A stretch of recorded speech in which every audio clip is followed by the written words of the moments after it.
Hello, I'm Jason Breach. I work for Axminster Tools. I'm going to go over a few things today. So, bench grinders. Lots of us have bench grinders, very basic machine.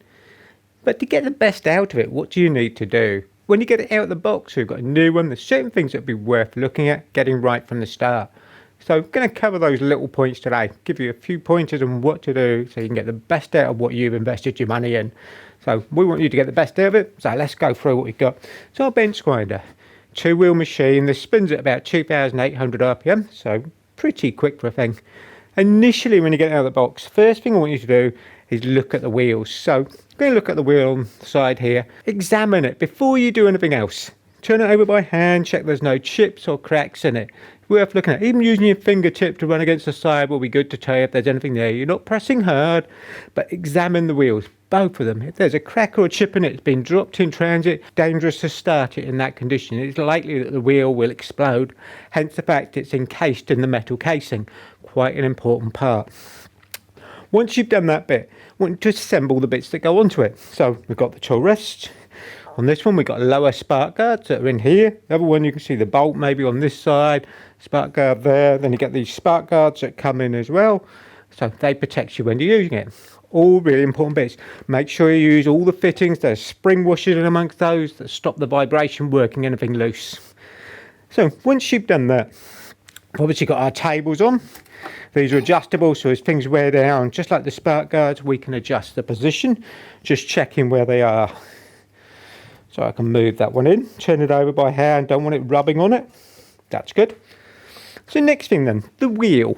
Let's have a bit of a look at a wheel over here.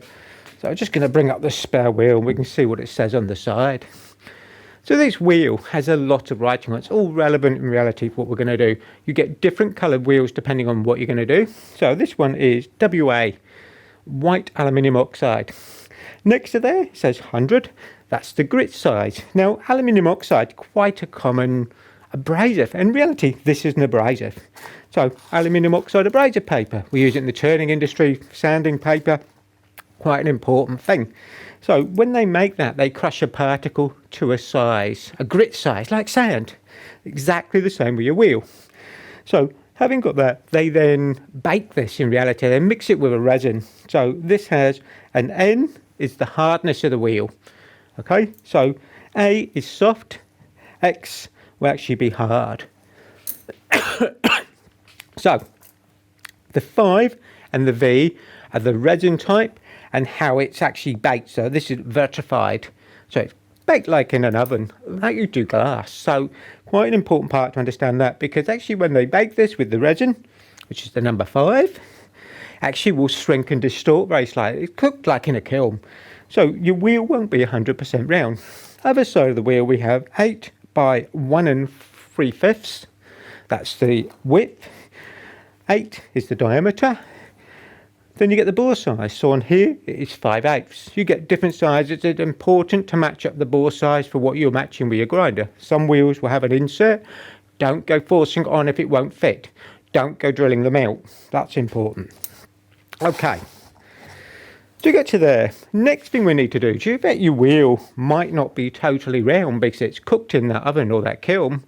It will shrink, it will distort. We need to balance it up. So we're going to use a couple of things there. First of all, I've got an extraction nozzle, but this is going to create a little bit of mess.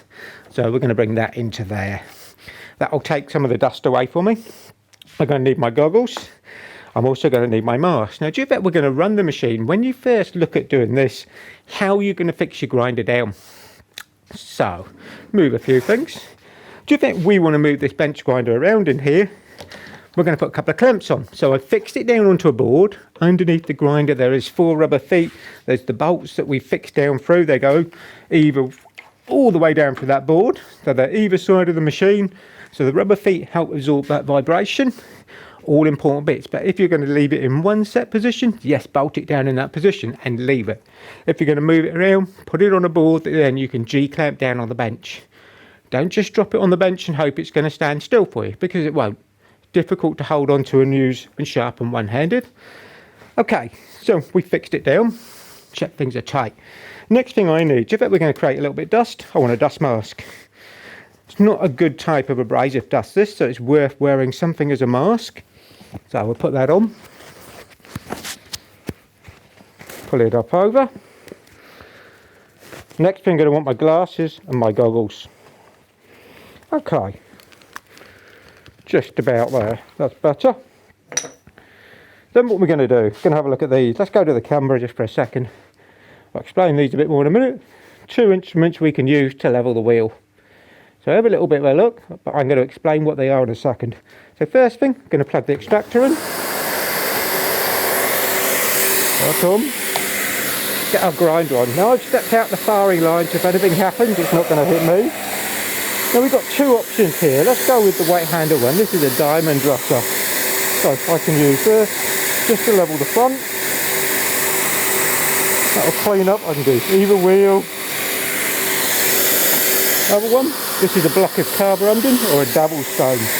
Again, using the tool support, light pressure. I can do a little bit on the side. Shouldn't need to do too much there, but as we said, these are baked, so they can distort a bit in that operation. I'm going to work on just that one wheel really. Again, diamond stone I could use, do the side a little bit.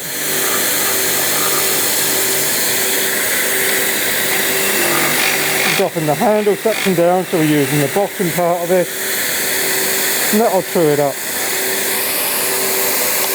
So quite easy to dress our wheel. Okay, let's start to get it to slow down. I'm just going to take all this off. My extractor's done a good job, it's taken most of the dust away. If you haven't got an extractor, make sure you wear a dust mask.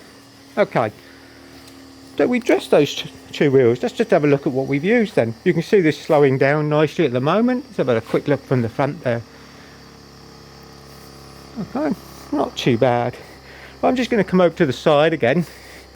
Let's see if we can show you what these are. So the two instruments we've used, a diamond dresser or a devil stone. Two very basic bits of kit. Cheaper one, devil stone, is a block of carborundum. It's a harder material than white aluminium oxide, but if you have a carborundum wheel, which is a grey wheel, they're similar densities. This will be a harder rating though. So, and these are made in the same way of making the wheel. More modern thing these days, diamond dresser. So it has a diamond dust layer, nice and straight, good handle, rubber grip, something you can sit on the tool rest area. I prefer that. I find it easier to clean the wheel up and dress it. I find it a little bit safer, more supportive. If you drop the devil stone, it's like to crack in two because it's quite a brittle material. Diamond stone won't, alright, so the diamond dresser. So out of the two, I would go with that. Now, long term, as they are,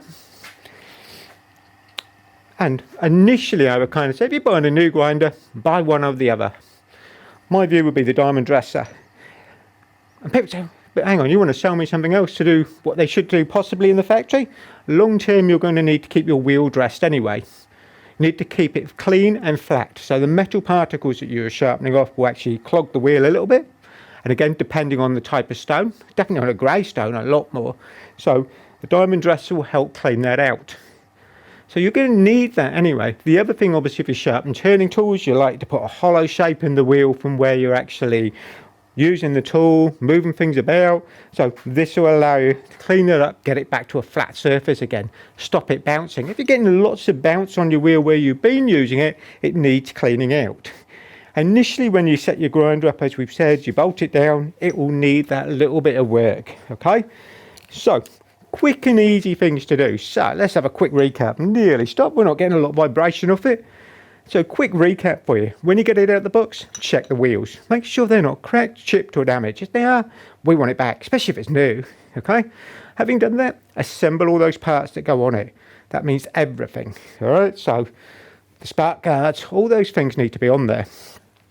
If you get lots of wheel wobble side to side, can be with it unplugged, take the side off on the end, 3 nuts on this one, undo the locking nut that's securing it, move the wheel around a bit and retighten it. Spin it by hand, see what you get. But you can find that will help balance it up a little bit. That can be worth doing. So then, having done that bit, obviously put the casing back on, put all your bits in place, fix them all down, make sure they're tight, because can create a little bit of vibration on this on the start stops, so therefore you don't want things working loose. Then you can dress your wheel, one or the other.